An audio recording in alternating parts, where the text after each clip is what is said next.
반갑습니다. 많은 분들이 너무 궁금해하시고 너무 많은 영상들이 우후죽순 올라오는 것 같아요. 그래가지고 오늘은 제 나름대로 저의 기준에 있어서 많은 분들한테 조금 더 설명을 할 수 있는 그런 시간을 가져보도록 하겠습니다. 가장 좋아하는 코 성형 재료, 코 수술 재료가 뭐냐면은 저희 병원에 찾아주시는 분들은 많이 비중격에도 많이 문제가 있고 기능적인 문제가 굉장히 크신 분들이 많고 혹은 재수술인데 연골 구조물들, 코 안에 구조물들이 손상이 많이 되신 분들이 많기 때문에 아무래도 이제 늑연골 사용을 고려하시는 분들이 많이 있어요. 그래서 늑연골을 똑같이 사용한다 그러더라도 병원에서도 다른 의사마다 그 각자의 사용 방법, 즉 노하우라고 할 수 있는 부분들이 굉장히 많이 다를 거예요. 그래서 설명을 들으시는, 내원해 주시는 분들에 있어서 이 사람 말도 맞는 것 같고 저 사람 말도 맞는 것 같은데 사실 정답은 없습니다. 의사가 뭐 이제 내과적 치료, 외과적 치료 이렇게 나눌 수 있겠지만 내과적 치료 또한 어떤 의사가 어떤 약을 어떻게 쓰느냐에 따라서 치료 효과가 달라지듯이 외과적 치료도 마찬가지예요. 똑같은 늑연골을 갖고 어떤 식으로 해가지고 조합을 한 다음에 수술을 하느냐 약간씩 결과는 더 달라지고 그 다음에 많은 분들이 궁금해하시는 게 늑연골로 수술하면 코가 꼭 딱딱해지나요? 라고 하지만 그렇진 않습니다. 어떤 부분에 어떤 식으로 연결을 해가지고 이러한 결과가 나왔는데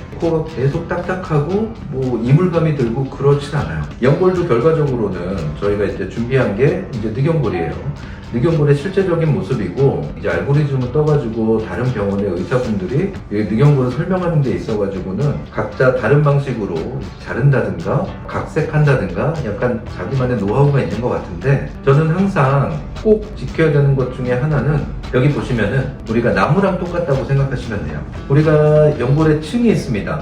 나무랑 똑같이 바깥에 우리가 나무 껍질이 있죠. 그 다음에 속질이 있어요. 그 다음에 바깥에 다시 껍데기가 있듯이 이러한 층이 유지가 될 때는 절대적으로 우리가 많이 걱정하는 워핑이 거의 일어나지 않습니다. 그리고 적당한 두께, 길이감 이런 거는 그 의사마다 이 환자가 어느 정도의 두께와 어느 정도의 길이가 필요하느냐 판단은 전적으로 의사가 판단을 하고 노하우에 그리고 경험에 비추어 봐가지고 판단을 하게 돼요. 적당한 크기, 두께 이런 걸 유지했을 때는 이것도 단단한데 움직여요. 그렇기 때문에 굉장히 딱딱하게 계속 유지가 되지 않는다. 이게 이제 맞는 거죠.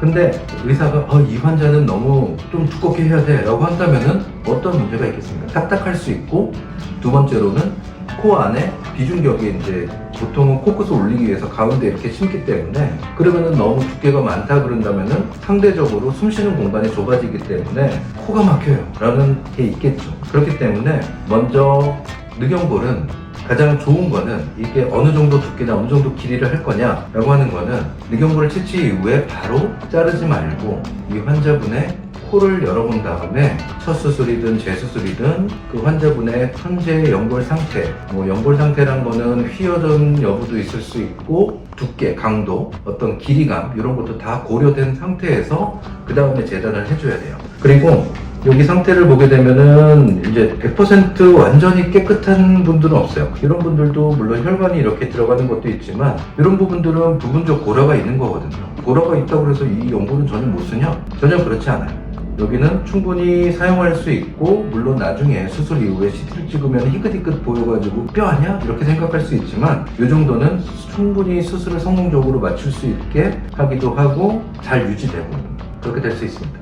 그래서 각자 길이감, 두께감 이런 거는 개인에 맞춰서 하는 거고 이거는 의사의 어떤 사용 여부 그렇고 이렇게 연골의 상태, 구조를 그대로 유지한 상태에서 재단이라고 표현해야 될까요? 재단이라고 하게 되면은 워핑은 절대 일어나지 않는다. 그래서 뭐 어떤 분들은 뭐 자른 다음에 20분, 30분간 물에 넣고 맞아요. 그래야지 워핑이 일어나는 정도를 파악할 수 있을 건 맞는데 그거는 구조물들이 잘 유지가 된 상태면은 워핑은 거의 일어나지 않고 물론 저도 충분한 시간을 두고 워핑이 일어나는지 여부를 판단하게 되죠.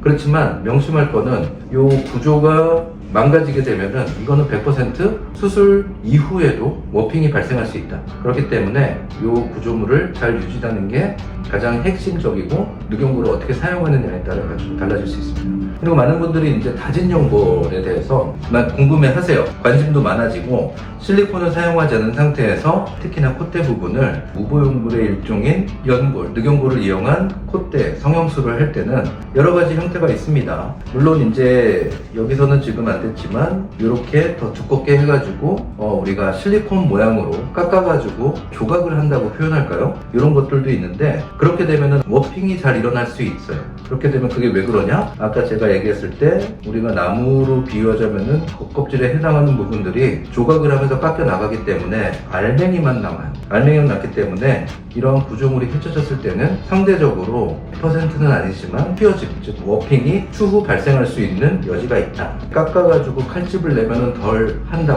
그거 다 해봤지만 역시나 그것도 여전히 적지 않은 퍼센테이지로 확률로 워핑이 일어날 수 있기 때문에 그렇기 때문에 상대적으로 연골의 어떤 이런 탄성 그거를 완전히 없앤 거는 형태학적으로 변해가지고 변형을 일으켜가지고 다시 재조합하는 다진 연골을 이용한 저희 병원에서는 이제 샌드 플란트라고 불리는데 모래알 정도의 사이즈로 이제 만들어가지고 다시 재조합 될 수 있게 만들게 됩니다. 많은 분들이 궁금해하세요. 이런 것도 똑같이 하면 똑같은 결과가 나냐? 이것도 역시 의사의 어떤 개인적인 경험 이런 거에 이제 기초로 해가지고 결정을 하게 돼요. 그거는 첫 번째 뭐냐면은 연골의 어떤 사이즈인 것 같아요. 다짐 정도가 과연 이게 어느 정도가 정답이냐 라고 했을 때는 정답은 없어요. 피부가 얇으면 얇을수록 잘게 더 다지면은 비침 현상이 없고 그 다음에 피부가 두껍고 약간 좀 탄성이 없는 피부라고 한다면은 상대적으로 조금 두껍게 다지게 되더라도 훨씬 겉에서 티가 안 나고 오히려 유지력이 더 좋아지게 되죠. 그렇지만 너무 겁내서 팽이를 크게 하게 된다면은 그 사이사이가 벌어져 있는 갭이 있기 때문에 회복하는 과정에서 좀 더 꺼진다든가 그런 일들이 벌어지게 돼요. 그 접점을 찾는 거는 굉장히 중요한데 역시나 이것도 경험과 어떤 노하우가 기본적으로 깔려 있는 게 아닌가 이렇게 생각을 합니다. 이렇게 다진 연골로 하게 되면서 콧대를 하게 되면은 한 10년 정도 하게 되니까 이점이 더 많은 것 같아요. 첫 번째는 보형물을 사용하지 않아도 된다는 거. 뭐 실리콘이든 고어텍스든 부작용 걱정하시는 분들한테는 완벽한 대안이 될 수 있다. 상대적으로 콧대에는 우리가 또 엉덩이 부분에서 진피를 채취해서 올라가면 되지 않느냐 라고 할 때는 진피 자체는 피부를 올린 상태에서 버티게 할 수 있는 유지 능력은 약간은 좀 떨어지지 않나 이렇게 생각을 합니다. 상대적으로 연골을 재조합해가지고 하게 되면은 그 높이감은 어느 정도까지 계속 유지할 수 있겠죠. 물론 실리콘이 변형이 없기 때문에 계속 더 높은 상태를 유지할 수 있겠지만 상대적으로 안전성, 그 다음에 유지력 이런 거를 전체적으로 고려했을 때는 늑연골을 이용한 다진 연골 자체가 조금 더 안전하고 유지력 같이 두 마리의 토끼를 잡는 거 아닌가 생각합니다. 그리고 두 번째는 휘어진 코에 있어서 훨씬 더 좋아요. 제가 설명을 할 때 이런 것도 보게 되면은 마치 뭐 같다? 울퉁불퉁한 길, 우리가 그거를 콧대라고 생각을 한다면은 매부리를 깎거나 혹은 휘어진 코다 그러면은 똑바로 되어 있는 게 아니라 살짝 이렇게 기울어져 있거나 그렇게 될 거예요. 혹은 뼈를 깎더라도 뼈가 울퉁불퉁한 면이 그대로 노출되기 때문에 단순히 매부리만 제거한 사람들조차도 콧대를 만져보면 울퉁불퉁해요 라고 그것도 불만사항이 될 수 있거든요. 그럴 경우에는 그 길에 아스팔트로 아주 매끄러운 표면을 만들어 주잖아요. 우리가 도로를 보게 되면은 똑같은 역할을 한다라고 보시면 됩니다. 다만 그거를 2mm 넣을 거냐 5mm 넣을 거냐의 차이겠죠. 나는 높이는 중요하지 않고 휜코만 교정하고 싶어요 라고 한다면은 기본적으로 비중격과 뼈를 교정한 다음에 그 위에 다진 연골로 얇게 하게 되면은 높이감의 변화는 없지만 기능적, 내적으로도 휜코가 교정이 되고 겉에 있는 것도 확실하게 안에 있는 것만큼 교정이 될 수 있다. 그래서 내측, 외측으로 모두 휜코를 교정하는 방법은 가장 적합한 재료가 아닌가 생각을 합니다. 어떤 분들한테 더 좋다, 나쁘다 사실 그런 건 없어요. 모든 분들한테 좋은데 다만 수술한 걸 높고 화려하고 정면에서 봤을 때 막 선이 쭉 가 있고 남자든 여자든 간에 그런 분들한테는 실리콘이 좋은데 여기서 한번 생각을 해봐야죠. 그러니까 아까 말씀드렸듯이 두 마리 토끼예요. 표현력, 그 다음에 안전성, 뭐 유지력도 하나 있거든요. 세 마리 토끼인가? 그래서 이제 그런 것들이 모두 다 종합적인 육각형이라고 그래야 될까요? 기능적으로 봤을 때는 이 재료가 가장 완벽에 가깝지 않나 라고 생각을 합니다. 그리고 그 각자 상황에 맞춰가지고 가장 좋은 재료를 선택하는 게 좋아요. 근데 이제 어떤 분들한테는 제가 늑연고를 절대적으로 강추 드리는 분들은 첫 번째, 부작용에 대해서 고민이 크신 분. 난 수술은 너무 하고 싶은데 부작용이 날까봐 너무 두려워. 그러면 적어도 내 코에 샌드플란트를 사용했다는 건 실리콘이 없기 때문에 실리콘에 의한 부작용은 절대 일어나지 않습니다. 그렇기 때문에 하나의 리스트는 제외된 거예요. 그런 분들이 있고, 그 다음에 두 번째는 휜코인 경우에는 휜코를 교정했다고 하더라도 똑바로 돼 있진 않을 가능성이 커요. 그렇기 때문에 실리콘은 우리가 대부분은 의사마다 약간 차이가 있겠지만 주로 코끝에 고정을 합니다.